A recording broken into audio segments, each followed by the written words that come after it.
இந்த வீடியோவ நம்ம ரெக்கார்ட் பண்ணும்போது வெறும் மினிஸ்டருடைய ரெசிக்னேஷன் மட்டும் தான் நடந்திருந்துச்சு. ஆனா இந்த வீடியோ எடிட் ஆகி இப்ப பப்ளிஷ் ஆக போற டைம்ல ஒரு சின்ன அப்டேட் நமக்கு என்ன அப்டின்னா, ஒரு மேஜர் அப்டேட். 3 கோரிக்கைகளும் காக்ரோச் ஜனதா பார்ட்டி வச்சத வந்து இன்றைய மத்திய அரசு, பாஜக ஆளும் அரசு வந்து இப்போ அக்செப்ட் பண்ணியிருக்காங்க. அதனால அவங்களோட காக்ரோச் ஜனதா பார்ட்டியுடைய புரொட்டஸ்ட்ட அவங்க நிறுத்துறாங்க. இதோட முடிச்சுக்கிறாங்க. அனைவருக்கும் நன்றி சொல்லி, சப்போர்ட் பண்ண எல்லாருக்கும் நன்றி சொல்லி, தேசம் எங்கும் இருக்கக்கூடிய எல்லாருக்கும் நன்றி சொல்லி, காக்ரோச் ஜனதா பார்ட்டியுடைய ஜந்தர் மந்தர் புரொட்டஸ்ட் இதோட முடிகிறது அப்படின்ட்டாங்க. அவங்களுடைய கிளைகளாக எங்கேயுமே வேற நாடு முழுக்க வேற எங்கேயுமே புரொட்டஸ்ட் நடக்கல. காக்ரோச் ஜனதா பார்ட்டியுடைய அபிஷியல் புரொட்டஸ்ட் ஜந்தர் மந்தர் மட்டும்தான். அதை சுத்தி ஸ்டூடெண்ட்ஸ்லாம் ஒன்று சேர்ந்தாங்க. மற்ற இடங்கள்லாம் நாடு முழுவதும் வந்து வேற வேற இப்ப தமிழ்நாட்டில் பார்த்தீங்க அப்படின்னா வந்துட்டு மாணவர்கள் அவங்கலாம் ஒன்னா சேர்ந்து சில அமைப்புகளின் உதவியோட வந்துட்டு சிபிஐ அலுவலகத்தில் சென்னையில் இருக்கிற போராட்டம் மாதிரி ஒவ்வொரு ஊர்ல அந்த மாதிரிலாம் நடக்குது. ஸோ இப்போ அதனால அதெல்லாம் அவங்களுடைய போராட்டம். அவங்க அதை எப்போ எப்படி கைவிட போறாங்கன்றது நம்ம காத்திருந்து பார்க்கணும். ஸோ காக்ரோச் ஜனதா பார்ட்டியுடைய போராட்டம் இப்போ முடிஞ்சிருச்சு. இப்போ காக்ரோச் ஜனதா பார்ட்டியோட தமிழ்நாடு விங்குன்னு போய் சொல்லிட்டு சென்னையில இருக்கிறவங்க இப்போ என்ன பண்ண போறாங்க? காக்ரோச் ஜனதா பார்ட்டியோட புரொட்டஸ்டே முடிஞ்சு போச்சு. அப்ப எப்புட்றா தமிழ்நாடுல இருக்கிற காக்ரோச் ஜனதா பார்ட்டியோட இது முடியாது? பாஜக வந்து இந்தியாவுல முழுக்க ஒண்ணு சொல்லிச்சுன்னா, அது எல்லாருக்கும் தானே. அப்ப காக்ரோச் ஜனதா பார்ட்டி இந்தியா முழுக்க சொல்லிருச்சுன்னா, அப்ப தமிழ்நாட்டுல இருக்கிற காக்ரோச் ஜனதா பார்ட்டி யாரு அப்ப இங்க? இவங்க என்ன கன்டின்யூ பண்ண போறாங்களா?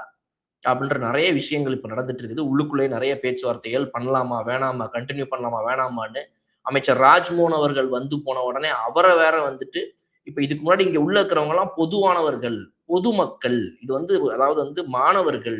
இது எந்த அமைப்ப சார்ந்த, எந்த ஒரு ஐடியாலஜிய மட்டுமே சார்ந்தவர்கள் இங்க இல்ல.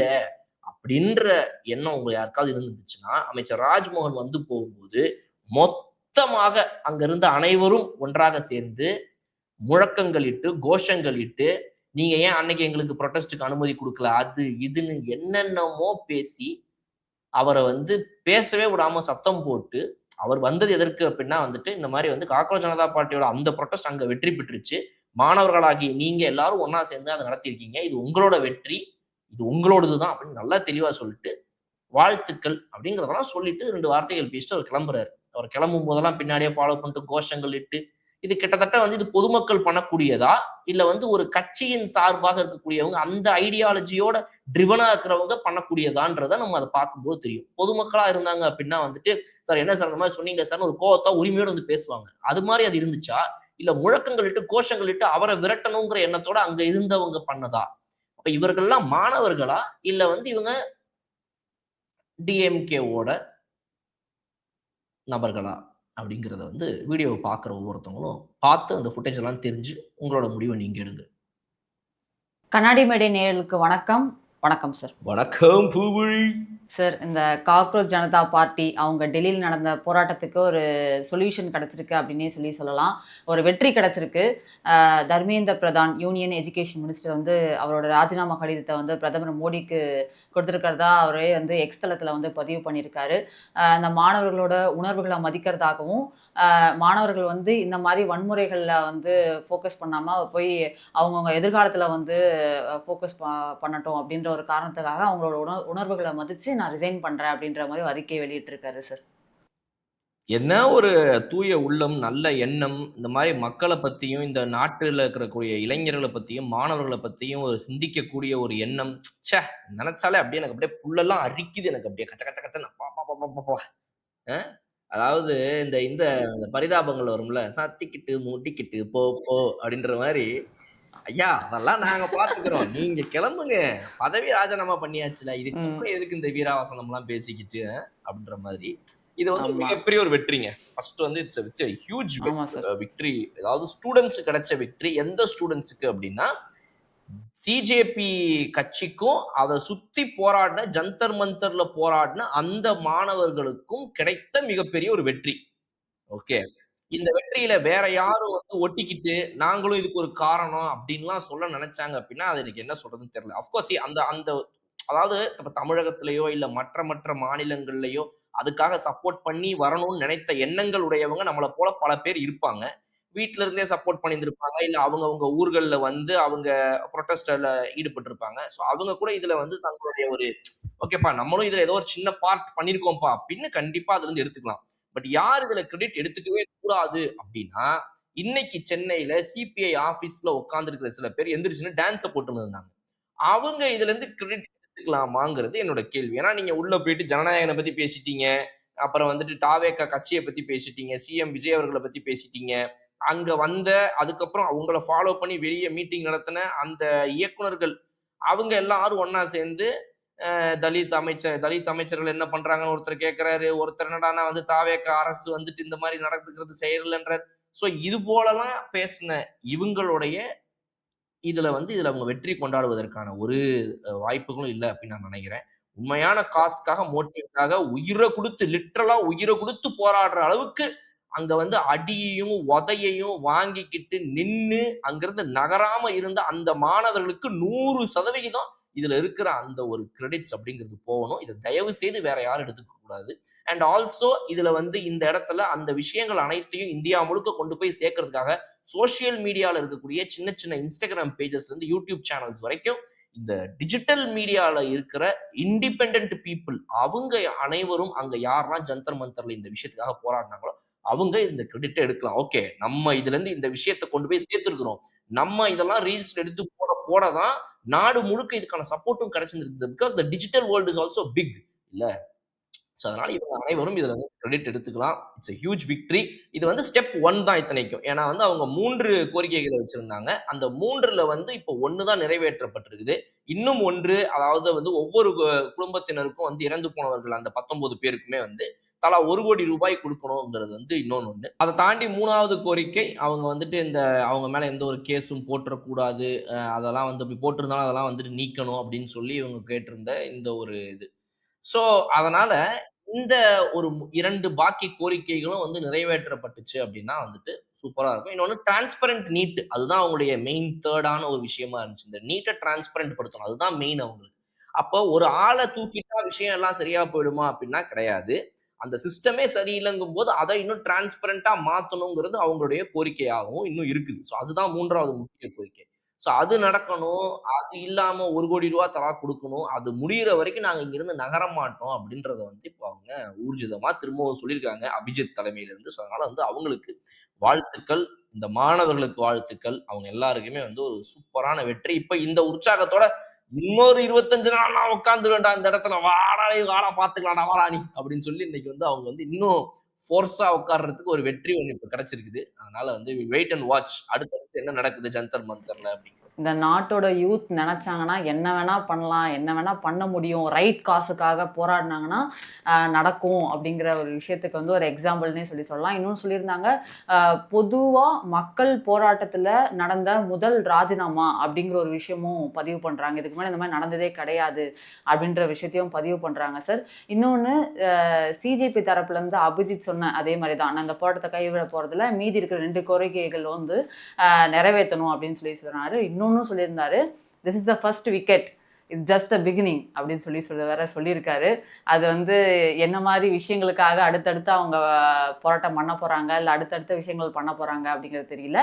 இதுவரையுமே இந்த விஷயத்துக்காக எங்க கூட நின்ன மாணவர்களுக்கு நான் நன்றி தெரிவிச்சுக்கிறேன் அப்படின்னும் போது இதையும் சொல்லியிருக்காரு. தெரியல இதுக்கு மேல வந்து அந்த மினிஸ்டர் இந்த மினிஸ்டர்னு கடைசியில பிரதமர் மோடி அவர்கிட்டே கை வைப்பாங்களா அப்படிங்கிறது தெரியல. பார்ப்போம், பொறுத்திருந்து பார்ப்போம் sir. That is too far ஃபெச்டுங்க. கேட்கறதுக்கு நல்லா இருக்குது, சந்தோஷமா தான் இருக்குது. அந்த மாதிரிலாம் பண்ணி எப்படியாவது மோடி அவர்களை வந்து நீக்க முடியுமான்றதெல்லாம் ரொம்ப ஆசையா தான் இருக்கு எனக்குமே. பட் அது நடக்காது அப்படின்றது தான் வந்து ஒரு பாசிபிளான ப்ராக்டிக்கல் ரியாலிட்டி. இதுல அவங்களுடைய ஆரம்பத்துல இருந்தே அவங்களுக்கு இந்த கோரிக்கையும் கிடையாது அப்படின்றனால வந்து அது நடக்காது. அது விடுங்க, அதை விட்டுருங்க. அது 29ல பார்த்து தூக்கி அடிச்சிடலாம். அது ஒன்றும் பிரச்சனை கிடையாது. இது போதும். இந்த சம்பவத்துல பண்ண ஒவ்வொரு ஃபுட்டேஜ் பேசும் 29 எலெக்ஷன்ல என்ன நடக்க போகுதுங்கிறது. அதனால அதெல்லாம் நீங்க கவலைப்படாதீங்க. அது தூக்கி அடிச்சிடலாம்.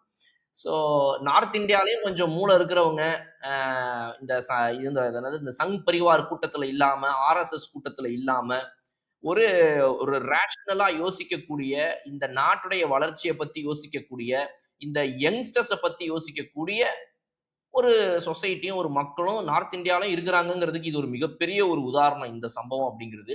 அன்னைக்கு ஜல்லிக்கட்டு போராட்டத்தின் மூலமாக வந்து ஒரு மிகப்பெரிய ஒரு வெற்றியை வந்துட்டு தமிழ்நாடு இளைஞர்கள் வாங்கி கொடுத்தாங்க. அது மூலமாக இளைஞர்கள் மத்தியில வந்து ஒரு அரசியல் புரட்சி எல்லாம் பெருசா ஆரம்பிச்சது அந்த காலகட்டத்துல. இப்போ அதை தாண்டி வந்து இந்தியா முழுக்க இப்படி வந்து ஒரு இளைஞர்கள்னால ஒன்னா சேர்ந்து இப்படி ஒரு வெற்றியை கொடுக்க முடியும் அப்படிங்கிறதையும் வந்து இன்னைக்கு காக்ரோச் ஜனதா பார்ட்டி அவங்களுடைய உந்துதல்னால அனைத்து இளைஞர்களும் சேர்ந்து டெல்லியில இன்னைக்கு நிரூபிச்சிருக்காங்க. நார்த் இந்தியாவில் பல மாநிலங்கள்ல இருந்து வந்து போராடி இருக்காங்க. ஸோ அவங்க எல்லாருமே ஒரு சூப்பர் வெற்றியை இப்போ சுவைச்சிருக்காங்க. லெட்ஸ் வெயிட் அண்ட் வாட்ச் அடுத்தடுத்து எங்க போகுது அப்படின்னு. பிகாஸ் இப்ப எல்லாரும் என்ன பண்ணுவாங்கன்னா, எப்பா முக்கியமான ஒண்ணு நீங்க கேட்ட முதல் கோரிக்கையே நிறைவேற்றியாச்சு, அந்த அடுத்த ரெண்டு என்ன பண்ணாமையா போயிட போறாங்க, வாங்கப்பா அப்படின்னு சொல்லி பேசி எப்படியாவது அதை கலைக்க ட்ரை பண்ணுவாங்க. அந்த 19 கோடி ரூபாய் பணத்துல இருந்து ஆரம்பிச்சு இந்த டிரான்ஸ்பரண்ட் நீட் எல்லாமே வந்து கொஞ்சம் ஒரு டைம் ப்ராசஸ், அது உடனே பண்ண முடியுமா அப்படின்லாம் இவங்க இழுப்பாங்க. அதனால அது என்ன நடக்க போகுது? ஏன்னா வந்து நீங்க எல்லாத்தையுமே நீங்க அவங்க கேட்ட 3 கோரிக்கைகளையும் நீங்க நிறைவேத்திட்டீங்க உடனே அப்படின்னா, அதுவரைக்கும் இவங்க அந்த கூட்டத்த கலைக்காம இருந்தாங்க அப்படின்னா, இட்ஸ் அ ஹியூஜ் அடி. இது வந்து ஒரு பெரிய அடியா போயிடும் பிஜேபிக்கு, அந்த அரசுக்கு. ஏன் அப்படின்னா வந்து அப்ப இந்த மாணவர்கள் போல இப்ப நாளைக்கு நம்மளும் ஒரு புரொட்டஸ்ட நடத்தி, தொடர்ந்து அங்கிருந்து நகராம ஒரு 15, 20 நாள் நின்னோம். நம்ம கேட்கறது நடந்துரும் அப்படின்ற எண்ணம் எல்லா மாணவர்களுக்கும் வந்துருச்சுன்னா, நமக்கு அவ்வளவுதான். நம்மால் திரும்ப எங்கே போறது? குஜராத்துக்கே போ வேண்டியதுதான் அப்படின்ற மாதிரி வந்து அவங்க கிளம்ப வேண்டிய நிலைமை ஏற்பட்டுரும். அதனால எல்லாத்தையும் நம்ம செஞ்சிடக்கூடாதுடா. அவ்வளவுதான். அப்ப நாளைக்கு எல்லாரும் புரொட்டஸ்ட்க்கு வந்துருவானுங்க அப்படின்னு சொல்லி, அந்த பயத்துல அவங்க வந்துட்டு இந்த ஒண்ண மட்டும் பண்ணிட்டு விட வாய்ப்பு இருக்கு. இல்லன்னா வேற 19 கோடி ரூபாய் பணத்தையும் அந்த ஒவ்வொரு குடும்பங்களுக்கு குடுத்து விட்டுட்டு இந்த ஒவ்வொரு கோடி ரூபாயா, அதுக்கப்புறம் இந்த 3 transparent need is a process. அத நாங்க பண்ணுவோம். டைம் குடுங்க அப்படின்ற மாரி கேட்க தான் வாய்ப்புகள் இருக்குது. பட் நம்ம பார்ப்போம் என்ன நடக்கும். Okay sir. இப்போ வந்து சென்னையில் நடக்கக்கூடிய போராட்டத்துக்கு வரலாம் சார். நான் நேற்று வந்து பார்த்தோம், ஜூலி அவர்கள்லாம் ஜென்சி டிஎம்கேல தான் நிறைய பேர் கலந்துக்கிட்டாங்க. அந்த டைமில் வந்து நிறைய பேர் ஜென்சி டிஎம்கே அப்படின்ற ஒரு டிஷர்ட்டே போட்டுலாம் நிறைய பேர் ஓப்பனாகவே உக்காந்துட்டாங்க. நாங்கள் எங்களோட இதெல்லாம் நடக்குது இதெல்லாம் அப்படின்ற மாதிரி உக்காந்துட்டாங்க. அப்போ வந்து உமர் பாய் அப்படிங்கிற ஒருத்தரோட வீடியோ இப்போ வைரல் ஆகிட்டு இருக்கு சார். என்ன அப்படின்னா, இந்த போராட்டங்கிறதுக்கு வந்து வேற ஒரு முகாந்திரம் தராங்க. இப்போ இது ரொம்ப அரசியல் மையப்படுத்த பார்க்குறாங்க. ஸோ இங்கே நான் யாரை சொல்கிறேன், ஓப்பனாகவே சொல்லிடுறேன், இந்த ஜென்சி டிஎம்கே போட்டு இந்த ஷர்ட் போட்டு உக்காந்துருக்கீங்களப்பா, தயவு செஞ்சு இதை வந்து வேற மாதிரி மாற்றாதீங்க, இது மாணவர்களுக்காக நடக்கக்கூடிய போராட்டம் அப்படின்னு சொன்னோடனே அவங்க எழுந்து நடந்து போயிட்டாங்க. இப்போதான் இன்னொரு வீடியோ வைரல் ஆகுது. ஒருத்தர் சொல்கிறாரு, சிஜேபி காக்ரோச் ஜனதா பார்ட்டி தமிழ்நாடுலேருந்து எங்ககிட்ட கேட்டிருந்தாங்க, இந்த மாதிரி ஒரு போராட்டம் பண்ண போகிறோம் அப்படின்ன உடனே யாருமே பெருசாக கூட்டம் கூடலை. இப்போ வந்து நேரடியாக வந்து ஜென்சி டிஎம்கேலேருந்து அவங்க வந்து பயங்கரமாக என்னை கெஞ்சினாங்க, அதனால ஜென்சி டிஎம்கேலேருந்து ஆளுங்களை வந்து கொஞ்சம் வர சொல்லுங்க அப்படின்னு சொன்னேன். நாங்கள் வந்து கூட்டம் சேர்த்து இது பண்ணி கொடுத்தா, இப்போ எங்களை வந்து ஒருத்தர் நீங்கள் எழுந்து வெளில போங்கன்னு சொல்கிறாரு, அவர் வந்து கண்டிப்பாக எங்கிட்ட மன்னிப்பு கேட்கணும் பகிரங்கமா அப்படிங்கிற மாதிரி ஒருத்தர் வீடியோவில் சொல்கிறாரு சார். இப்போது நீங்கள் சொன்னீங்களே சார் முன்னாடி, இந்த வெற்றிக்கு ஒருத்தர் கிரெடிட் எடுத்துப்பாங்க அப்படின்னு சொல்லிட்டு, இப்போவே தெரிஞ்சிருது நாங்கள் தான் வந்து இவ்வளோ நாள் இதை பண்ணோம் அப்படிங்கிற அந்த கூட்டம் சேர்ந்ததுக்கே இவங்க கிரெடிட் எடுக்க நினச்சிக்கிறாங்க. அப்படின்னா இந்த வெற்றியும் கண்டிப்பாக அவங்க கிரெடிட் எடுத்துக்க நினைப்பாங்க கண்டிப்பாக. இந்த தாவேக்காவின் ஒடுக்குமுறையை தாண்டியும் நாங்கள் போராட்டத்தில் ஈடுபட்டோம், அதை மீறியும் வெற்றி கண்டு விட்டோம். இந்த மாதிரி அடுத்தவனுடைய வெற்றியவும் உழைப்பையும் திருடாதீங்கன்னா ஆட்சியில் இருக்கும்போது நீங்க ஓட்டு போட்ட அந்த திமுக காரங்க மக்களுடைய உழைப்பையும் மக்களுடைய பணத்தையும் சுரண்டி திம்பாங்க. அவனுங்களுக்கு இன்னுமே ஓட்டு போட்டு அவங்க தோத்து போனதுக்கு அப்புறமாவும் அவங்கள பத்தியே பேசிட்டு இருக்கிற நீங்க இந்த மாதிரி இந்த வகையில எல்லாம் மக்களோட உழைப்பை திருடுறீங்க, மாணவர்கள் உழைப்பை திருடுறீங்க. ஏன் இந்த பொழப்பு நமக்கு? அதனால இன்னொரு விஷயம் முக்கியமா இதுல என்னன்னா, இந்த ஜென்சி டிஎம்கே அடிச்ச அடி சரியான அடி. எல்லாரும் வந்துட்டு அதுக்கு வந்து ரொம்ப என்ஜாய் பண்ணாங்க. அந்த வீடியோஸ் போட்ட உடனே ஆன்லைன்ல அதுக்கு அவ்வளவு பேர் கமெண்ட்ஸ், சூப்பர் சூப்பர் எல்லாம் கொண்டாடுறாங்க. இப்ப இதுல என்னன்னா 3 விஷயம் நம்ம பார்க்கணும். ஃபர்ஸ்ட் வந்து இவங்களை இன்சல்ட் பண்ணதுங்கிறது ஒரு நல்ல விஷயம். அந்த இடத்துல அதை பண்ணது வந்து பாத்தீங்கன்னா இவ்வளவு நாள் கழிச்சு பண்ணதுக்கான ஒரு கேள்வியும் இருக்குது. ஏன்னா இது வந்து ஒரு 5, 6 நாட்கள் நடந்து கொண்டிருக்குது. இத்தனை நாட்களா இதை யாருமே தட்டி கேட்கல அப்படின்றது வந்து இப்ப நம்மளை போல ஒவ்வொருத்தங்களா ஒவ்வொரு யூடியூப் சேனல்ல ஒவ்வொரு இந்த இந்த இந்த சமூக ஊடகத்துல இருக்கும்போது ஒவ்வொருத்தங்களா பேச ஆரம்பிச்சதுக்கு அப்புறம் இப்ப இதோடைய முகமே வந்து இந்த மாதிரி வந்து இது வந்து ஜனநாயகனையும் இதையும் கிண்டல் பண்றதே வேலையா இருக்குதுன்னு சொன்னதுக்கு அப்புறமா இப்ப ஃபைனலா ஒருத்தர் வந்து அட்ரஸ் பண்ற வரைக்கும் அந்த சிபிஐ ஆபீஸ்ல அந்த வாய்ப்பை அந்த இடத்த கொடுத்தவங்க ஏன் இதுல தலையிட்டு அதை சொல்லல? பிகாஸ் நான் ஒரு இடத்த கொடுக்குறேன், என் இடத்துல நீ ஒரு போராட்டம் பண்ற, அப்ப அந்த இடத்துல நீ இதைதான் பேசணும் இதைதான் பேசக்கூடாதுன்ற ஒரு கண்ட்ரோல் என்கிட்ட இருக்கணும்ல. அன்னைக்கு அந்த பொண்ணு வந்து இந்த ராவண மோகண்டா பாட்டுலாம் பாடி பண்ண அந்த பொண்ணு வந்து சிஎம் அவர்களை வம்பிழுத்த ஆரம்பிச்சதுக்கு அப்புறமா பின்னாடில இருந்து ஒருத்தர் வந்து தட்டி அதெல்லாம் வேண்டாமா ஏமா அப்படின்னு சொல்ல வர்றாரு. அதை மீறி மீறி அந்த பொண்ணு பேசுனத பார்த்தோம். அப்ப அவர் சொல்லி முடிச்சதுக்கு அப்புறமா சரிப்பா இதெல்லாம் சில விஷயம்லாம் பேசக்கூடாதாமா, கொஞ்சம் இதுவாக சொல்றாங்க, அதுவும் கரெக்ட் தான் அப்படின்னு சொல்லி அதே ஒரு நக்கலான தோணியில மறுபடியும் அந்த பொண்ணு சொன்னதையும் நம்ம பார்த்தோம். அப்போ சிபிஐ இங்க என்ன பண்ணுது? ஒரு கூட்டணி கட்சியாக இருந்து கொண்டு இன்னுமே இந்த சிபிஐ, விசிகே இவங்க எல்லாருமே வந்துட்டு ஒரு அந்த கூட்டணியில ஒரு இடம் கொடுத்திருக்கிறாங்க. விசிகேக்கு அமைச்சரவையில இடம் கொடுத்திருக்காங்க. அப்படிங்கிறதெல்லாம் தாண்டி, இன்னுமே இவர்கள் யாருமே இந்த திமுகவுக்கு ஒரு நிழலாகவும், திமுகவுக்கு ஒரு நல்ல நட்பு சக்தியாகவும் இருக்கணும் அப்படின்ற எண்ணத்த வச்சிருக்கிறாங்க. அது வந்து ரொம்ப, ரொம்ப, ரொம்ப கவலை அளிக்குது. உங்கள வந்து ஒரு ஒரு கட்சி உங்களுக்காக வந்து வாய்ப்பு குடுத்து, உங்கள இணைச்சுக்கிட்டு, நீங்க குடுத்த அந்த சீட்டுனால தான் நாங்க இந்த அமைச்சரவைக்கு இன்னைக்கு இடம் பிடிக்கிற நிலைமை வந்திருக்குங்கிறத உணர்ந்து, அதுக்கு முன்னாடியே அவங்க சொல்லியிருந்தாங்க. நாங்க வந்தோம்னா குடுப்போம்ன்றத சொல்லி வந்தோனே குடுத்தாங்க. அப்படிப்பட்ட ஃபேர் அரசியல் பண்ற ஒரு கட்சிக்கு, நீங்க பண்றது எவ்வளோ அன்ஃபேரான ஒரு பார்ட்னர்ஷிப் அப்படின்றத நான் இந்த இடத்துல வந்து வன்மையா கேட்கிறேன். ஏன்னா வந்து ஒரு சிபிஐ வந்து அந்த இடத்துல இடம் குடுக்குறாங்க. இவங்க இப்படி பேசுறாங்க. உடனடியா சிபிஐல இருந்து வந்திருக்கணுமா இல்லையா? அவங்க ஒரு சிபிஐ உடைய அங்க இருக்கக்கூடிய நிறுவனர்கள் வந்து, "இல்லங்க இது பேசக்கூடாதுங்க. இது வந்து தப்பு. நீங்க எதுக்கு இந்த கட்சிய இழுக்கிறீங்க? அந்த கட்சிய இழுக்கிறீங்க? எந்த கட்சிய பத்தி பேசாதீங்க. நீங்க வந்த வேலைய மட்டும் பாருங்க. இல்ல கிளம்பி போங்கன்னு" சொல்லியிருந்திருக்கணுமா இல்லையா? அது வரல. அது நடக்கல. அது தவறு. இயர்லியா ஒரு வீடியோ பார்த்தோம் சார். ஜனநாயகன் ரிலீஸ் ஆன அதுக்கு முன்னாடி நாள் ஈவினிங் ஒரு வீடியோ வந்துச்சு. அது வைரல் ஆகல நெறைய. சிபிஎம் கட்சியில இருக்கிற ஒரு தோழர், அந்த ட்ரெஸ் போட்டுட்டு அந்த துண்டு போட்டிருந்த ஒரு தோழர் என்ன சொல்றாருன்னா, "எல்லா கட்சிகளுக்கும் அழைப்பு விடுக்கலாம்ப்பா, ஒரே ஒரு கட்சிய தவிர்த்து" அப்படின்னு சொல்றாரு. திமுக, அதிமுக எல்லாத்துக்கும் அழைப்பு எடுக்கிறேன். ஆனா அந்த ஒரு கட்சி வராது அப்படிங்கிற மாரி ஒரு விஷயத்தையும் அவங்களே ஓப்பனா டிக்ளேர் பண்றாங்கன்னும்போது, அவங்களே அத சொன்ன உடனே இவங்க அத இன்னும் அட்வான்டேஜ் எடுத்துட்டு இவங்க தாவேக்காவ அடிச்சு பேசுறது இன்னும் அதிகமாயிடுச்சுன்றது தான் பார்க்க முடியுது இதுல. அப்ப நீங்க என்ன என்ன ஒரு கூட்டணியில இருக்கிறீங்க? நீங்க என்ன வெளியிலிருந்து நாங்க ஆதரவு குடுக்குறோம், உள்ள இருந்து ஆதரவு குடுக்குறோம். இந்த ஆட்டம் இதெல்லாம் வச்சுக்கிட்டு திஸ் இஸ் வெரி அன்ஃபேர்ங்க. நீங்க இந்த மாரி ஒரு அன்ஃபேர் பாலிடிக்ஸ் தான் பண்ணணும் அப்டின்னா, then you deserve to stay with டிஎம்கேன்னு தான் நான் சொல்லுவேன். ஓகே. நீங்க தாவேக்கா போன்ற ஒரு கட்சியோட நீங்க வந்துட்டு கூட்டணியில இருக்கணும் அப்டின்னா, இது போன்ற விஷயங்கள தான் பண்ண போதா? இன்னும் தொடர்ந்து இந்த விசிகே, சிபிஐ போன்ற கட்சி. ஏன்னா விசிகேல திருமாவளவன் அவர்கள் எப்ப எது பேசுறாரு, திடீர்னு ஸ்டாலின் அவர்களோட அவங்க தான் அன்னைக்கு என்ன இப்படி பண்ணாங்க, அவங்க தான் என்னைய இப்படி கூப்பிட்டாங்கம்பாரு, அப்புறம் வந்துட்டு இல்லம்பாரு, அப்புறம் வந்துட்டு அவங்க வந்து எங்கள முதல்ல இப்ப மேடையில ஏறி எங்கள பத்தி திட்டுனது யாரு? சோஃபாக்காக போனோம்னு சொன்னது யாரு? நாங்க அப்படிப்பட்ட கட்சி கிடையாது அப்படின்லாம் சொல்லிட்டு அடுத்த நாள் பிரஸ் மீட்ல இல்ல நாங்கள் வந்து அப்படிலாம் நாங்க சொல்லல. அவர்கள் எப்பவுமே நாங்கள் வந்து அவரோட கூட்டணியில தான் இருக்கிறோம். எத்தன தடவ இப்படி மாத்தி, மாத்தி பேசிட்டு இருப்பீங்க. இவங்க இவங்க எல்லாமே வந்து ஒரு பெரிய அண்ட் என்னோட பாயிண்ட் என்ன அப்டின்னா, தே ஷுட் ரிமெம்பர் விசிகேவ நம்பி, சிபிஐய நம்பி, சிபிஎம்ம நம்பி இங்க தாவேக்கா உட்கார்ந்துட்டு இருக்குது அப்படின்ற அந்த எண்ணத்த அவங்க முதல்ல மறக்கணும். Okay. You can be like CBI, CPM வந்து எப்ப வேணா, எங்க வேணா வெளிய வந்துருவாங்க. அவங்க வந்து கூட்டணியிலே இருந்தாலும் கூட கேள்வியெல்லாம் நறுக்குன்னு கேட்பாங்க. விசிகேவும் அப்படிதான். நான் ஒத்துக்கிறேன். கூட்டணியில இருக்குதுங்கிறதுக்காக, அந்த கூட்டணி தர்மத்துக்காக அவங்க என்ன அநியாயம் பண்ணாலும் நீங்க பார்த்துட்டு சும்மா இருக்கக்கூடாது. எந்த ஒரு தலைமை கூட்டணி கட்சியாக இருந்தாலும் அவங்கள கேள்வி கேட்கணுங்கிறத அந்த பாயிண்ட்ட நான் ஒத்துக்கிறேன். அந்த அரசியல் ரொம்ப நல்ல அரசியல். அப்படி இருந்தா தான் அந்த கூட்டணியில இருக்கிற பெரிய கட்சி வந்து கொஞ்சமாவது உங்களுக்கு மரியாதையும் குடுக்கும். உங்கள பார்த்து பயப்படும். நியாயமான அரசியல பண்ணும்.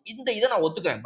ஆனா அதுக்காக இது போன்ற விஷயங்கள்ல எல்லாம் போயி நீங்க ஒரு ஸ்டேட்மெண்ட் விடுறது அப்படின்றது வந்து இட் இஸ் வெரி அன்ஃபேர். இது வெரி, வெரி அன்ஃபேர். ஓகே. அதெல்லாம் நான் சொல்றேன் டிவிகே இவங்கள நம்பி இல்லன்றத இவங்க முதல்ல புரிஞ்சுக்கணும். டிவிகே இன்னைக்கு வந்து 233 சீட்டுல 117 கையில வச்சிருக்கணும்ன்ற நிலைமையிலிருந்து முதல்ல வெளிய வந்தாச்சுங்கிறத இவங்க புரிஞ்சுக்கணும். இவங்க வெறும் 112 சீட்ட வச்சே அடுத்த 6 மாசம் கூட இவங்களால ஓட்ட முடியும். 107 பிளஸ் காங்கிரஸோட அந்த 5 சீட்டுங்கிறத வச்சு. அதனால வந்து இவங்க சும்மா இந்த பயமுறுத்துற விளையாட்டு, இந்த கேம்லாம் காட்டினா, தே ஷுட் ரிமெம்பர் 22 பேர் வந்து நான் அவங்க கட்சியில சேர்றேன்னு அதிமுகலருந்து சொல்லியுமே எனக்கு வேண்டான்னு இவரு அனுப்புனனால அவங்க திரும்ப போயிருக்காங்க. அப்படிங்கிறத இவங்க மனசுல வச்சுக்கிட்டு, இந்த திமுகவுக்கும் சேர்த்து தான் நான் சொல்றேன். "ஏய் பத்தல சிபிஐ எங்களுக்கு இடம் குடுத்துக்கிறாங்க. அவ்வளதான். அப்படி வெளிய வந்தாங்கன்னா உன் ஆட்சி கவிழ்ந்துரும் ராஜா." யாரும் இந்த தாவேக்கா ஆட்சிய 5 வருஷத்துக்கு கலைக்க முடியாது. நீ எழுதி வச்சுக்க. நீ கனவுல மட்டும் கடைசி வரைக்கும் வந்துட்டு தாவேக்கா ஆட்சி கலைஞ்சிரும், தாவேக்கா ஆட்சி கலைஞ்சிரும், தாவேக்கா ஆட்சி கலைஞ்சிரும். நீ கனவுலயே சொல்லிட்டுரு. சொல்லிட்டே இரு. நடக்குதா இல்லையான்னு பார்ப்போம். சவால். சொல்லிட்டே இருக்க வேண்டியது தான் அப்படியே. ஆ. இதெல்லாம் ஒரு பக்கம். அடுத்து இந்த பையன் சொல்றாரு, டிராவிடியன் ஸ்டாக்ல இருந்து வந்து இந்த மாரி ஸ்கிரீன்ஷாட்ஸ்லாம் போட்டு சிஜேபில இருந்து எங்ககிட்ட கேட்டிருந்தாங்க. முதல்ல அது சிஜேபியே இல்ல. அடுத்து அடுத்து கெஞ்சுனாங்கன்னு சொல்றாரு சார்.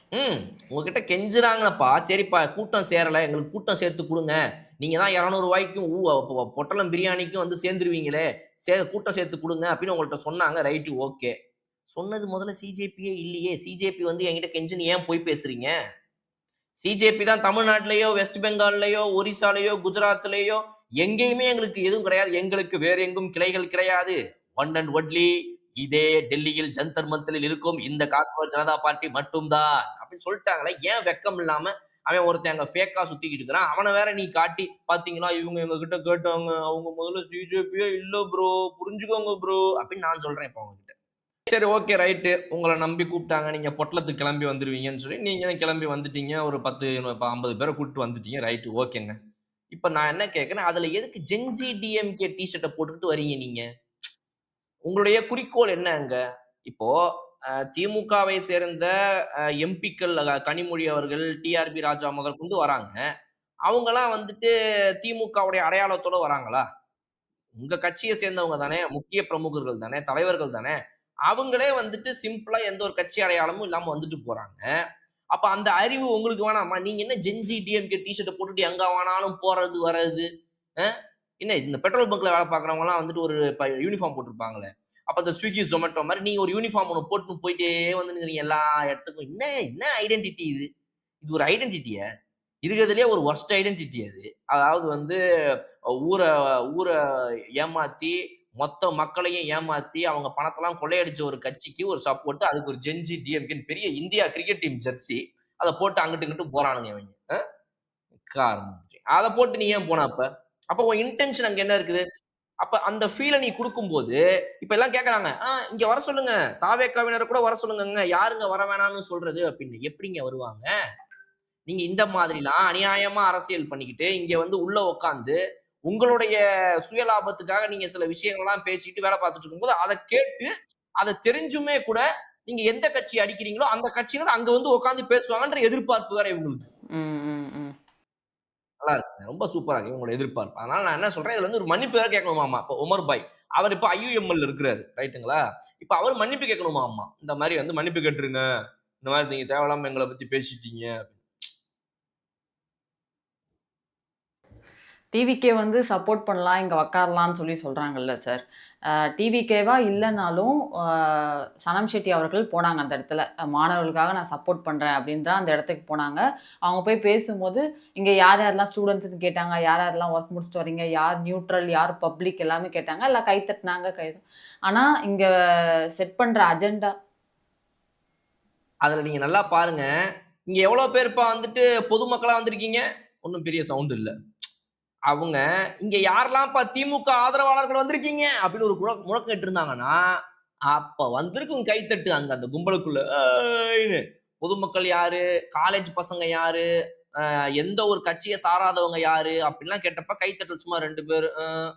அவ்வளவுதான் வந்துச்சு. அதுலயே உங்களுக்கு தெரிஞ்சிருந்திருக்கும். அங்க உள்ள உட்கார்ந்திருந்தவங்க யாரு? சொல்லுங்க. ம். அது மாரி கேட்டுட்டு, இங்க நான் வந்து ஸ்டூடண்ட்ஸ்க்காக வந்திருக்கேன். ஆனா, இங்க நீங்க வைக்கிற ஒரு பொலிட்டிக்கல் அஜெண்டா வந்து வேற மாரி இருக்கு.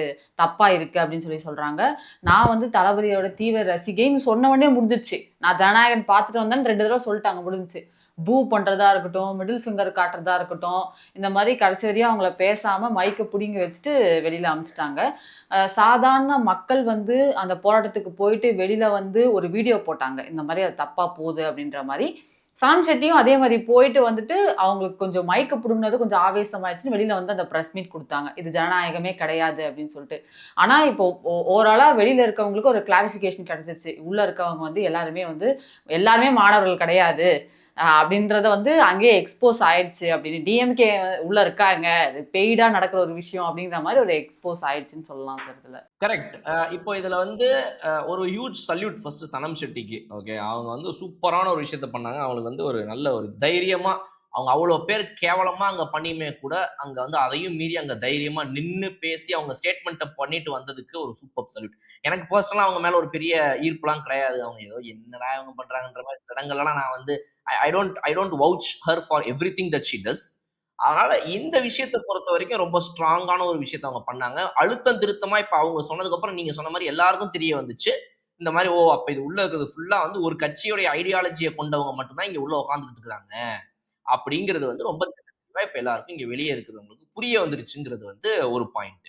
இன்னொன்னு சோசியல் மீடியால எல்லாருமே இங்க இருந்து வந்து போறவங்க, நான் காலேஜ் போனேன், ஆபீஸ் போனேன், முடிச்சுட்டு சரின்னு வர வழியில இங்க வந்து உட்காந்து பார்த்தா இங்க இருக்கிறதெல்லாம் வந்து இந்த மாதிரி இருக்குது, அதனால நான் வேலையை வந்துட்டேன், கிளம்பிட்டேன், என்னால அதுக்கு மேல அங்க இருக்க முடியல, ஃபுல்லா வந்து இவங்க இந்த மாதிரி தான் பேசிட்டு இருக்காங்க அப்படின்னு சொல்லிட்டு அவங்களாம் வந்து போட்ட உடனே இது வந்து இதாயிடுச்சு. ஆனா நீங்க வந்துட்டு இன்னொன்னு அப்சர்வ் பண்ணீங்களா?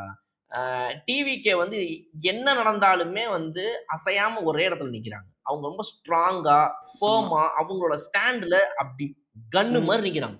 ஆமா. எங்கேயாவது இவங்களுடைய இந்த நரேஷன்க்கோ, இவங்க செட் பண்ற இந்த ட்ராப்புக்கோ விழற மாரி நீங்க பார்க்க முடியுதா டிவிகேவ? பார்க்கவே முடியாது. ஏன்னா, அவங்க நான் இதுல வந்து தெளிவா இருக்கிறேன்.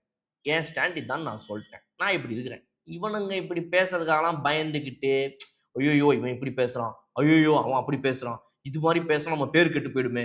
அது மாரி ஒரு 4 பேர் பேசுனா நம்ம பேரு கெட்டு போயிடுமே." அப்படின்னு பயப்படுற கட்சி வந்து தாவேக கிடையாது. ஏன்னா, அவங்க இவங்கலாம் நினைக்கிற மாதிரி சிபிஐ, சிபிஎம்ம நம்பி, விசிகேவ நம்பி, இந்த கூட்டணி கட்சிகள்லாம் இருந்தா மட்டும் தான் நம்ம வந்து வாழ முடியும் இந்த அடுத்த 5 வருஷத்துக்குன்ற அந்த ஒரு பயத்துல இல்லாத ஒரு கட்சி. அவங்க ரொம்ப தெளிவா என் ஸ்டாண்ட்ல நான் ஃபர்மா நிப்பேன் அப்படின்னு சொல்றதுக்கு காரணமே தே பிலீவ் தட் அவங்க சரியான அரசியல பண்றாங்க. அதனால அவங்க வந்து மக்களுக்கு பயந்தா போதும். இது போன்ற அல்லு சில்லு கூட்டத்துக்குலாம் நான் பயப்பட வேண்டிய அவசியமே கிடையாதுன்னு நினைக்கிறாங்க. இதே நீங்க வந்து ஒரு அதிமுக இருந்தப்ப ஆட்சி காலத்துல, திமுக இந்த மாரிலாம் என்ன அச்சுறுத்தல்கள குடுத்தாலும் இபிஎஸ் பயப்படுவாரு. ஐய்யய்யோ! என்னடா இது ஏற்கனவே நம்மளே ஒட்டி வச்சிருக்கிறோம் இந்த கட்சிய. இவங்க வேற ரொம்ப பண்றாய்ங்கடா அப்படின்னு சொல்லிட்டு உடனடியா ஒரு மன்னிப்பு, உடனடியா இவங்க ஒரு ட்வீட் போட மாட்டீங்களா? அப்படின்னா ட்வீட் போட்டுருவாரு. வந்து நீங்க ஒரு அனுமதி குடுக்க மாட்டீங்களா? அப்படின்னா குடுத்துருவாரு. என்ன பண்ணாலும் இவங்களோட அழுத்தத்துக்குலாம் பயந்த ஒரு முதலமைச்சரை இவங்க பார்த்துட்டு இருந்தாங்க. ஸ்டாலினுடைய தலைமையில. ஆனா இவங்களுக்கு தெரியல this is not EPS, this is not your Seeman. நீ என்ன பண்ணாலும் கடைசியில திமுகவோட வந்து ஒட்டி உறவாடி உங்களோட அப்படியே வந்து அணுகுமுறையிலேயே போறதுக்கான ரெடியான கட்சி கிடையாது. Thaveka is a single major force. இன்னைக்கு நீங்க எல்லாம் தான் ஒண்ணா சேர்ந்து தாவேகாவை எதிர்க்கிறீங்க.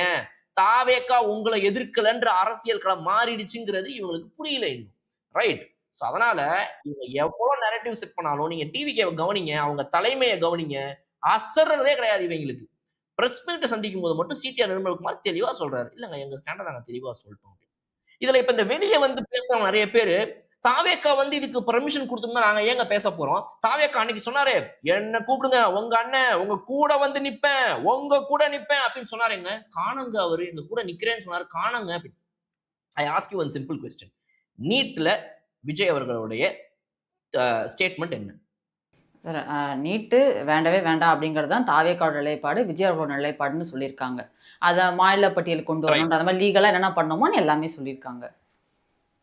அப்ப மாநில பட்டியலுக்கு கொண்டு வரணும் இத. மாநில பட்டியலுக்கு கொண்டு வந்தா நம்ம மாநிலங்கள் முடிவெடுத்துக்கலாம் ஒவ்வொரு மாநிலங்களும். அத மீறி கொண்டு வர முடியாதுன்னா ஒரு ஸ்பெஷல் கன்கரண்ட் லிஸ்ட்ட கொண்டு வந்து அதுல மாநிலத்துக்கு ஸ்பெஷல் பவர குடுக்கணும்னு சொல்ட்டாரு. இதுதாங்க இந்த இதுக்கு சரியான தீர்வு.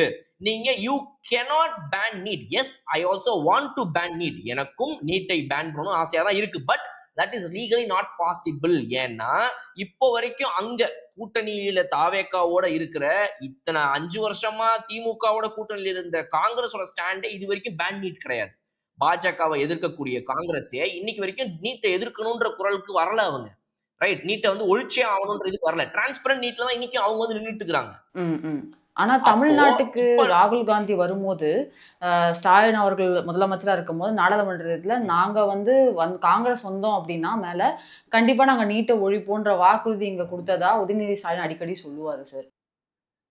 சொல்லுவாரு. இப்போ இதுல என்னன்னா, அனைவருக்கும் தெரிஞ்ச ஒரு விஷயம் ஏற்கனவே it's open secret that NEET வந்து பாஜக கொண்டு வரல. அதுக்கு முன்னாடி அத இம்ப்ளிமெண்ட் பண்ணது ஃபர்ஸ்ட் காங்கிரஸ்ங்கிறது அனைவருக்கும் தெரிஞ்ச விஷயம். 2010லயே வந்து காங்கிரஸ் வந்துட்டு அவங்களுடைய ஆட்சி காலத்திலேயே வந்து இந்த விஷயங்களுக்கான வேலைப்பாடுகள்லாம் பார்த்து ஃபர்ஸ்ட் ஒரு பில்ல பாஸ் பண்ணி 2013ல இது கொண்டு வந்து ஃபர்ஸ்ட் எக்ஸாமும் நீட்டுக்கு நடத்தி அப்ப அத சுப்ரீம் கோர்ட் வந்து இது பண்ணுச்சு. இல்ல வேண்டாம். இந்த இத வந்து நாங்க வந்து இந்த எக்ஸாம நிறுத்தி வைக்கிறோம் அப்படின்னு சொல்லிட்டு நிறுத்தி வச்சிருந்துச்சு. அப்படி நிறுத்தி வைக்கப்பட்ட அந்த ஒரு தேர்வு தான் அதுக்கப்புறமா சுப்ரீம் கோர்ட்டுக்குலாம் போய் அப்படியே இருந்தது, தேக்கத்தில் இருந்தது. 2014ல பாஜக ஆட்சிக்கு வந்ததுக்கு அப்புறமா அவங்க அதை கொண்டு வந்து திரும்ப ரெஸ்யூம் பண்ணி எடுத்துட்டு போனாங்க. இதுதான் நடந்தது. மெடிக்கல் கவுன்சில் ஆஃப் இந்தியா அன்னைக்கு நீட்டை வந்துட்டு கொண்டு வந்துச்சு அப்படின்னா அது திமுகவும் காங்கிரஸ் கூட்டணி ஆட்சி அன்னைக்கு இருந்தப்ப. அப்ப திமுக தூங்கிக்கிட்டு இருந்துச்சா? நீட்டுங்கிற ஒரு விஷயம் இந்த மாதிரிலாம் ஒரு மோசமான ஒரு இதுல போய் முடியும். தமிழ்நாட்டுல இருக்கிற மாணவர்கள் யாருக்குமே இது செட் ஆகாது அப்படிங்கிறத அன்னைக்கு அவங்களுக்கு புரிஞ்சுக்க முடியலையா? நீங்க தான் எல்லாத்துலயும் முன்னோடிகளாச்சே, எல்லாத்தையும் இங்க முன்னாடியே புரிஞ்சுப்பீங்களே, மக்களுடைய நலனை கருதுவீங்களே நீங்க.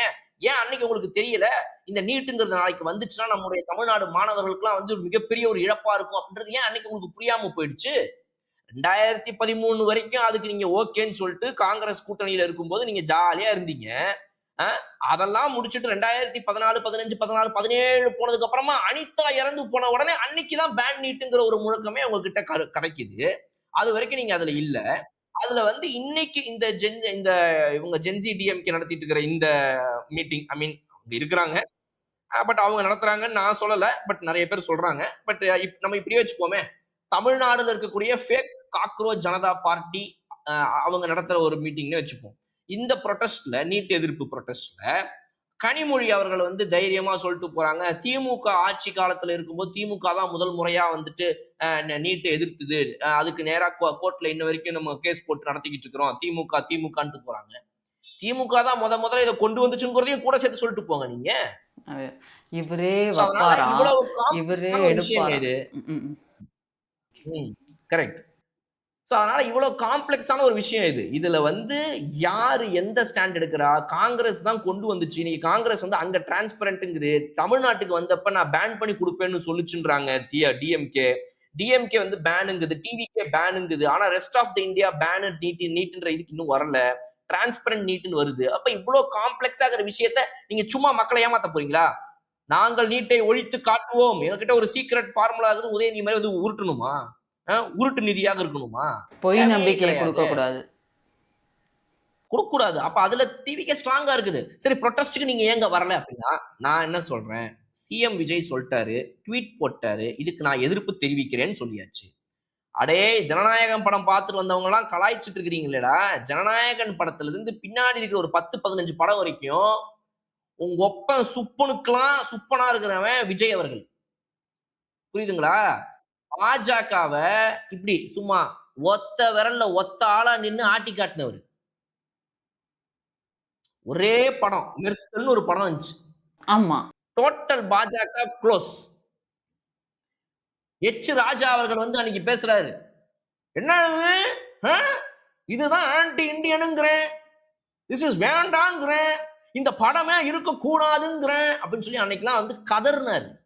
ஜோசப் விஜய் இன்னைக்கு வந்துட்டு தமிழக முதலமைச்சர் ஜோசப் விஜய் அப்படின்னு பேர் வருதுன்னா அதுக்கு பிள்ளையார் சொல்லி போட்டதே எங்க அப்பன் தான் ராஜா ராஜா போட்டார் இல்ல சார், அதான் சார். இன்னும் எனக்கெல்லாம் வந்து விஜய் அவர்கள ஒரு ஆக்டர் விஜயா தெரியும், விஜய் அண்ணா அப்படிலாம் தெரியும். அவர் பேரு ஃபுல்லா ஜோசப் விஜய்னே எனக்கு ராஜா அவர்கள் சொன்ன பின்னாடி தான் தெரியுமே. அது வரையும் தெரியாது. அதெல்லாம் அதனால நான் என்ன சொல்றேன், நீங்க விஜய் அவர்களை நடிகரா இருக்கும்போதே எதிர்த்து ஜெயிக்க முடியல பாஜகவால. பாஜக last literally BJP last to mister Vijay in 2019 itself Mersal விஷயத்துல ரைட்டுங்களா.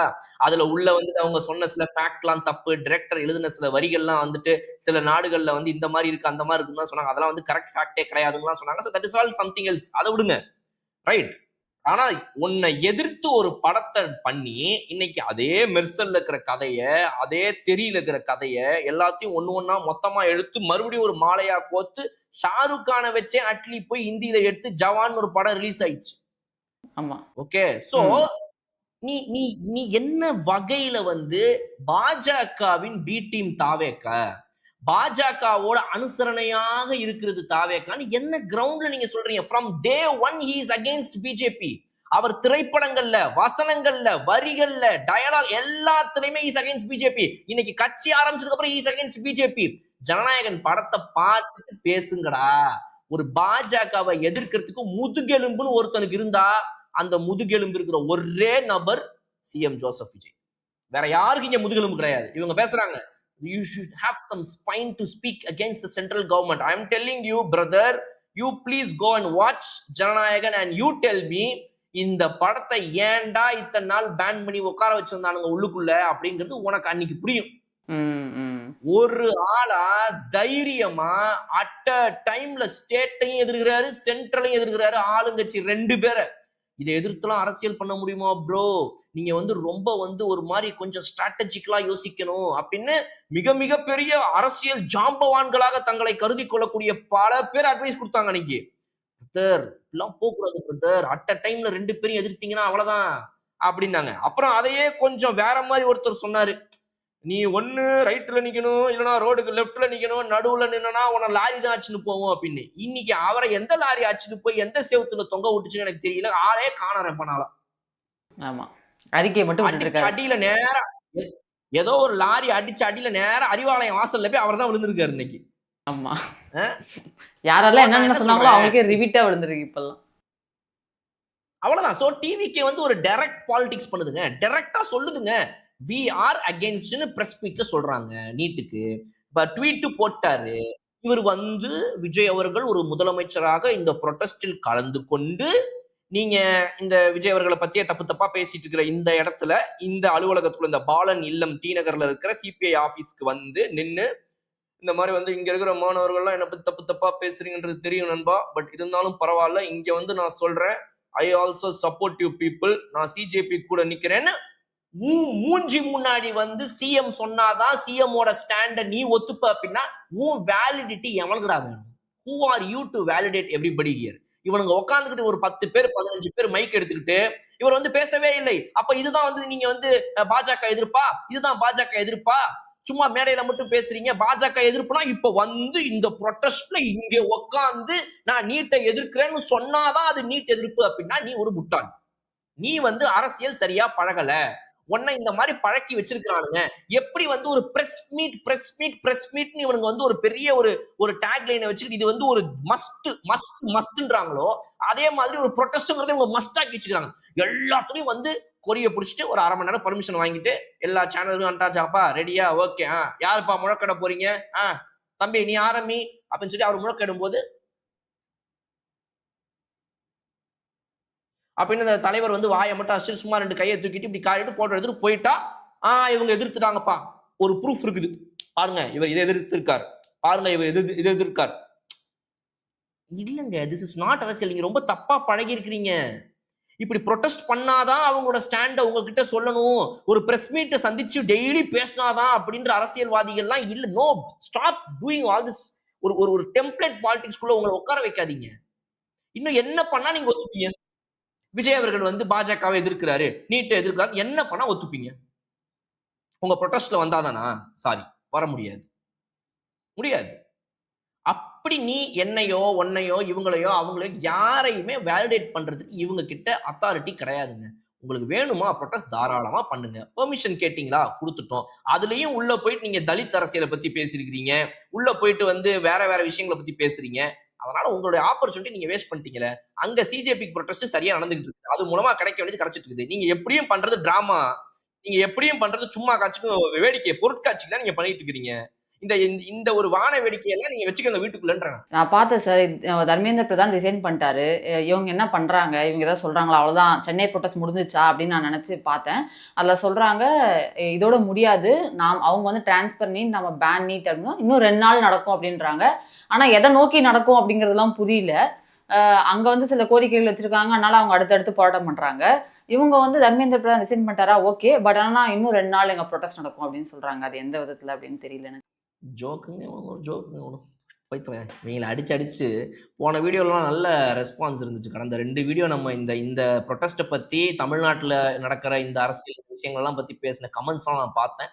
எவ்ரிபடி ரொம்ப சூப்பரா இதை புரிஞ்சுக்கிட்டு நம்ம எவ்வளவு தெளிவா பேசணுங்கிறதையும் அவங்க வரவேற்றதெல்லாம் நான் கமெண்ட்ஸ்ல பார்த்தேன். Very happy. அவங்க எல்லாருக்குமே நன்றி. சொல்லுங்க அடுத்த விஷயம். சார், பாரஞ்சித் அவர்கள் வந்து ராஜ்மோகன் அவர் மேல வச்ச குற்றச்சாட்டு பார்த்தோம். தலித் அமைச்சர்கள் மேல வச்ச குற்றச்சாட்டுலாம் பார்த்தோம்.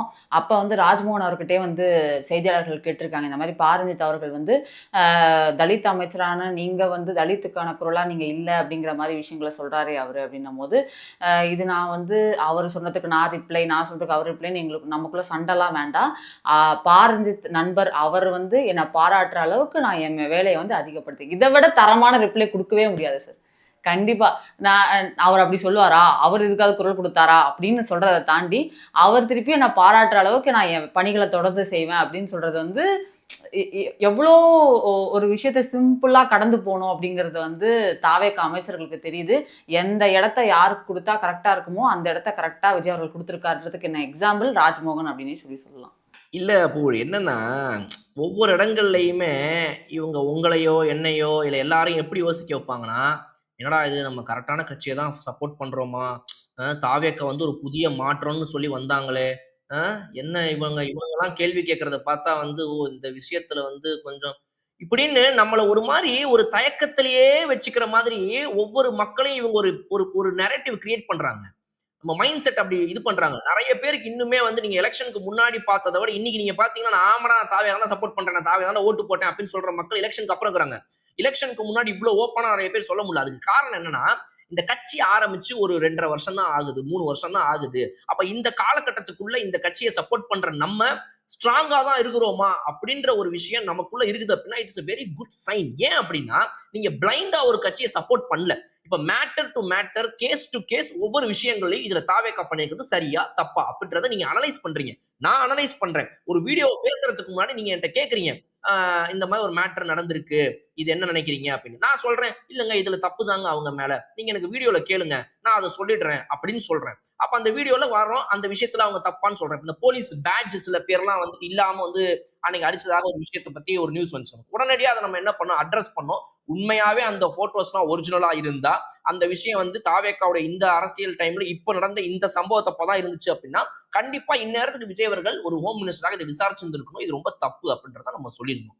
சோ, இது போல நம்ம கேஸ் டு கேஸ் இந்த விஷயத்துல தாவேக்கா மேல சரியா, தப்பான்றத அனலைஸ் பண்ணி பேசக்கூடிய நபர்களாக நீங்களும் நானும் இருக்கிறதுனால, இந்த சேனல பார்க்கிறவங்கள்ல இருந்து ஆரம்பிச்சு ஒவ்வொருத்தவங்களும் அதே மைண்ட் செட்டோட தான் இருப்பாங்க. நாளைக்கு இந்த கலர் கண்ணாடி சேனல் வந்து எல்லாத்துக்கும் பிளைண்டா டிவிக்கு முட்டு குடுக்காதடா. இவங்களே விஷயத்துக்கு ஏத்த மாரி தான்டா கரெக்ட்டா பேசுவாங்க. இந்த விஷயத்துல சரியா இருந்தா சரி, தப்பா இருந்தா தப்புன்ற அந்த மைண்ட் செட் அவங்களுக்கும் வரும். நாளைக்கு நம்ம கிட்ட யாராவது கேட்டா நம்மளும் அப்படிதான் நடந்துக்கணும்னு அந்த மக்களும் யோசிப்பாங்க. இதுதான் கரெக்ட்டான ஒரு விதமா ஒரு அரசியல் படுத்தப்பட்டு நம்ம நடந்துக்கிறது. நம்மளோட சேர்ந்து அந்த சப்ஸ்கிரைபர்ஸ் உடைய அரசியல் வழிய, போக்கையும் நம்ம சரியா எடுத்துட்டு போறோம். ஆனா, இந்த ஆப்போசிட்ல இருக்கிற இந்த கூட்டத்த நீங்க பாருங்க. நம்மளலாம் இவ்வளவு டவுட்ல வச்சுட்டு, அவங்க ரொம்ப கான்ஃபிடென்ட்டா 70, 75 வருஷமா இருக்கிற ஒரு கட்சி, 60, 65 வருஷமா ஊழல்லயே ஊறிப்போன ஒரு கட்சி, அதுக்கு மனசாட்சியே இல்லாம சப்போர்ட் பண்றாங்கங்க. கொஞ்சம் கூட 1% கூட அவங்களுக்கு அந்த பயமோ, ஒரு டவுட்டோ, என்னடா இந்த விஷயத்துல நம்ம இவங்களுக்கு முட்டு குடுக்கலாமா? சப்போர்ட் பண்ணலாமா? இத போய் அட்லீஸ்ட் என்ன ஏதுன்னு படிச்சு தெரிஞ்சுக்கலாமா? நத்திங். என் டாஸ்க் இந்த இடத்துல முட்டு குடுக்கணும்னு இருக்காங்க. சோ இவர்களை போன்றவர்கள் இந்த அரசியல் களத்துல இருந்து அப்புறப்படுத்தப்படணும். இவங்களலாம் அப்படியே ஓரமா தூக்கிட்டு போய் ஒரு ஓரமா உட்கார வச்சு தயவு செய்து இந்த மக்கள் பக்கம்லாம் வந்துராதீங்க. இந்த மக்கள் கண்ல படாதீங்க. இந்த மாரிலாம் பேசி பேசி சாவடிக்காதீங்க. விஷயத்த பத்தி என்னன்னே புரிஞ்சுகிட்டு, என்னன்னே யோசிச்சுட்டு, அப்புறமா பேசணுன்ற எண்ணம் இல்லாத உங்ககிட்ட எப்படிங்க பேச முடியும்? So these are the very, very, very, very bad examples இவங்க செட் பண்றதுங்க. அதனால நமக்கு அப்படித்தான் இருக்கும். நம்ம இப்படி இருக்கிறது தான் கரெக்ட். ஒரு முறையும் ஒரு கட்சியோடைய ஸ்டாண்ட் எடுக்கிறதுக்கு முன்னாடி, அந்த கட்சி சரிதான்னு சொல்றதுக்கு முன்னாடி ஒரு பயம் இருக்கணும்.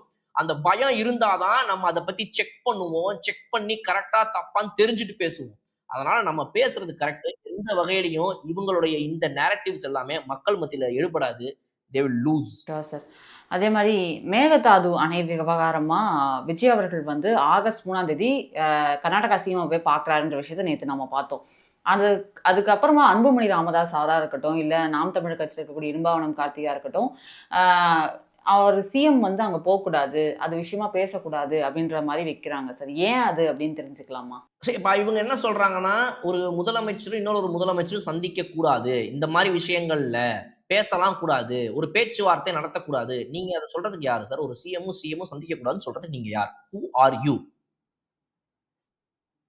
ஒரு ஒரு ஒரு முதலமைச்சர் இன்னொரு முதலமைச்சர சந்திப்பதை எப்படி இவர்கள் தடுக்க முடியும்? ஒரு நாட்டின் பிரதமரோ, இன்னொரு நாட்டின் பிரதமரோ சந்திக்கிறதை இவங்களால தடுக்க முடியுமா? அது போல தான்.